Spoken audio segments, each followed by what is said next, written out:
Bismillahirrahmanirrahim. Assalamualaikum warahmatullahi wabarakatuh.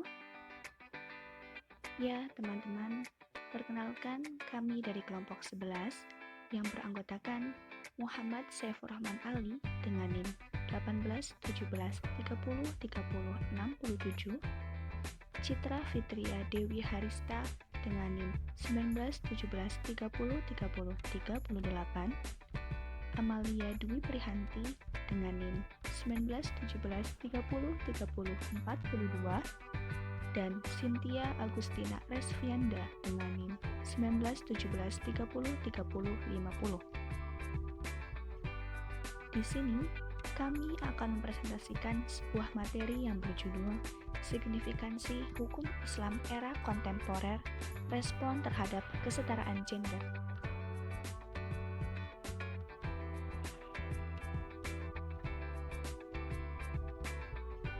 Untuk pemaparan materi yang pertama akan disampaikan oleh Saudari Citra Fitria, yaitu mengenai pengertian gender dan isu gender dalam perspektif Islam. Kepada Saudari Citra, dipersilahkan. Baik, terima kasih atas waktu dan kesempatannya. Perkenalkan, nama saya Citra Fitria Dewi Harista dengan NIM 19 17 30 30 38.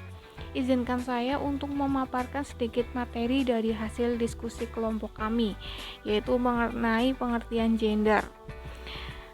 Dalam buku Gender, Science Society, gender adalah behavior difference antara laki-laki dan perempuan yang socially difference, yakni perbedaan yang bukan kodrat atau ciptaan Tuhan, melainkan diciptakan oleh laki-laki dan perempuan melalui proses sosial dan budaya yang panjang. Tercatat dalam buku Women's Studies Encyclopedia, gender adalah suatu konsep kultural yang berkembang di masyarakat yang berupaya membuat perbedaan peran, perilaku, mentalitas, dan karakter emosional antara laki-laki dan perempuan. Kata gender berasal dari bahasa Inggris yang berarti jenis kelamin. Maka secara umum pengertian gender adalah perbedaan yang tampak antara laki-laki dan perempuan apabila dilihat dari nilai dan tingkah laku. Dengan begitu dapat diambil kesimpulan gender adalah perbedaan yang tampak antara laki-laki dan perempuan apabila dilihat dari nilai dan tingkah laku. Sejauh ini, persoalan gender lebih didominasi oleh perspektif perempuan. Sementara dari perspektif pria sendiri, belum begitu banyak dibahas. Dominannya, perspektif perempuan sering mengakibatkan jalan buntu dalam mencari solusi yang diharapkan, karena akhirnya berujung pada persoalan yang bersumber dari kaum laki-laki. Selanjutnya yaitu isu gender dalam perspektif Islam. Sebelum membahas mengenai isu gender dalam perspektif Islam, kita mengetahui bahwasannya Allah menciptakan bentuk fisik dan tabiat wanita berbeda dengan pria, yang dimana kaum pria diberikan kelebihan oleh Allah Subhanahu wa Ta'ala baik fisik maupun mental atas kaum wanita, sehingga pantas kaum pria sebagai pemimpin atas kaum wanita. Sehingga secara asal nafkah bagi keluarga itu tanggung jawab kaum laki-laki. Islam juga menetapkan masing-masing dari suami istri memiliki kewajiban yang khusus agar keduanya menjalankan perannya hingga sempurnalah bangunan masyarakat di dalam dan di luar rumah tangga. Nah, dengan begitu dapat dibahas pula dalam perspektif Islam, semua yang diciptakan Allah Subhanahu wa Ta'ala berdasarkan kudratnya masing-masing. Para pemikir Islam mengartikan bahwa qadar di dalam Al-Quran dengan ukuran-ukuran sifat-sifat yang ditetapkan oleh Allah Subhanahu wa Ta'ala bagi segala sesuatu, dan itu dinamakan kudrat. Dengan demikian, laki-laki dan perempuan sebagai individu dan jenis kelamin mereka kudratnya masing-masing. Syekh Mahmud Syalut mengatakan bahwa tabiat kemanusiaan antara laki-laki dan perempuan berbeda, namun dapat dipastikan bahwa Allah Subhanahu wa Ta'ala telah menganugerahkan potensi dan kemampuan kepada perempuan sebagaimana telah menganugerahkannya kepada laki-laki. Itu penjelasan dari saya mengenai pengertian gender dan isu gender dalam perspektif Islam. Saya kembalikan kepada moderator. Terima kasih. Terima kasih kepada Saudari Citra Fitria yang telah memaparkan materinya. Materi yang selanjutnya akan disampaikan oleh Saudari Cynthia Agustina, yaitu mengenai rekonstruksi konsep kesetaraan gender dalam Al-Quran dan kesetaraan gender dalam fikih. Kepada Saudari Cynthia Agustina, dipersilahkan. Oke, selanjutnya saya akan menjelaskan tentang rekonstruksi konsep kesetaraan gender dalam Al-Quran. Kesetaraan gender dalam Al-Quran berorientasi kepada berkeadilan, yang merupakan pembincangan dari pemikiran liberal, karena satu sisi umat Islam tidak sepakat dengan istilah kesetaraan gender. Ada beberapa bukti sejarah yang menunjukkan Islam sangat respons pada permasalahan gender, di antaranya ketika Nabi Muhammad SAW belum diutus sebagai Rasul di tanah Arab, kaum perempuan merupakan warga negara tidak berarti, bahkan memiliki anak perempuan menjadi aib. Perempuan tidak mendapatkan warisan, namun tradisi ini langsung dihapuskan setelah Islam datang menjadikan kaum perempuan yang bermartabat.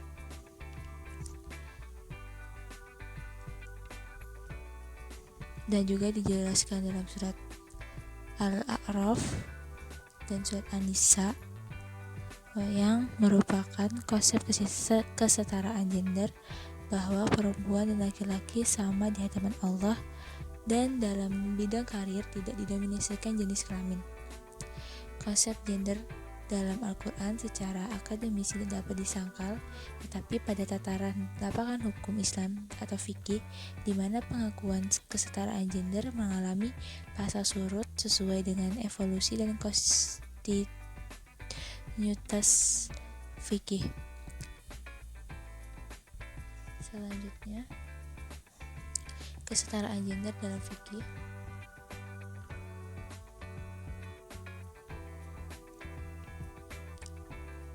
Di kalangan pemerintahan atau pemerhati gender, bahwa fikih klasik berpandangan terjadi bias interpretation terhadap nas-nas Al-Quran dan hadis yang berbicara tentang perempuan. Para mujtahid masih memposisikan perempuan pada garis marginal, seperti pesan Al-Quran tentang kesetaraan gender tidak bisa diterima dalam konteks kesetaraan di bidang hukum. Misalnya, masih ada larangan pemimpin Islam dari kalangan perempuan saksi di muka pengadilan, menjadi hakim, bagian waris. Perempuan menjadi hakim adalah menangani perkara-perkara perdata dan perkara lain yang menyangkut harta. Demikian juga lebih longgar yang mengizinkan perempuan menjadi hakim dalam segala perkara.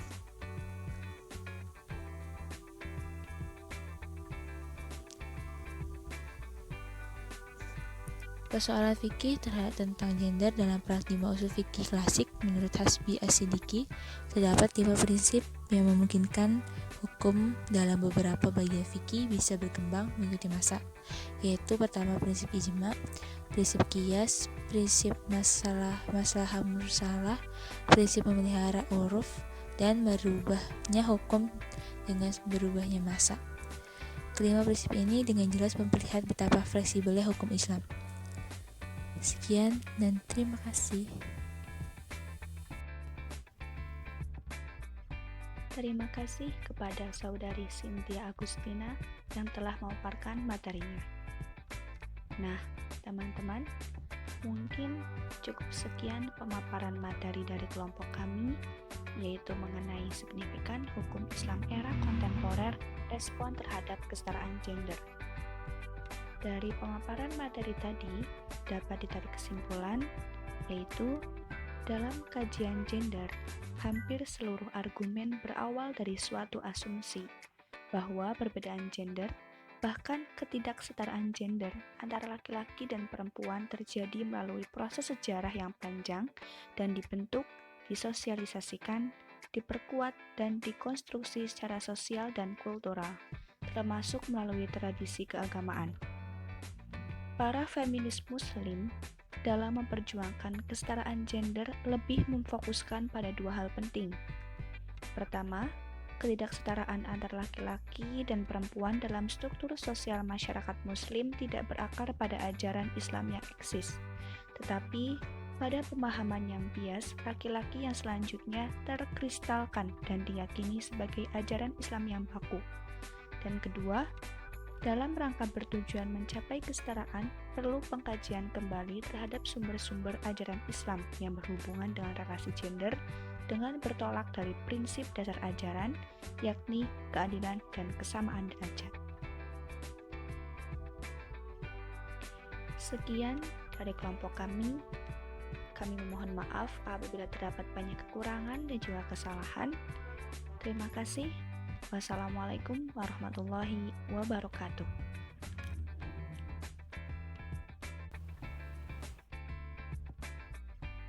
Terima kasih kepada saudari Cynthia Agustina yang telah memaparkan materinya.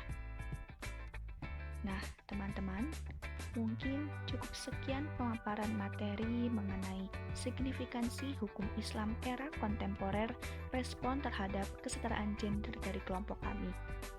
Dari pemaparan materi tadi dapat ditarik kesimpulan, yaitu dalam kajian gender, hampir seluruh argumen berawal dari suatu asumsi bahwa perbedaan gender, bahkan ketidaksetaraan gender antara laki-laki dan perempuan terjadi melalui proses sejarah yang panjang dan dibentuk, disosialisasikan, diperkuat, dan dikonstruksi secara sosial dan kultural, termasuk melalui tradisi keagamaan.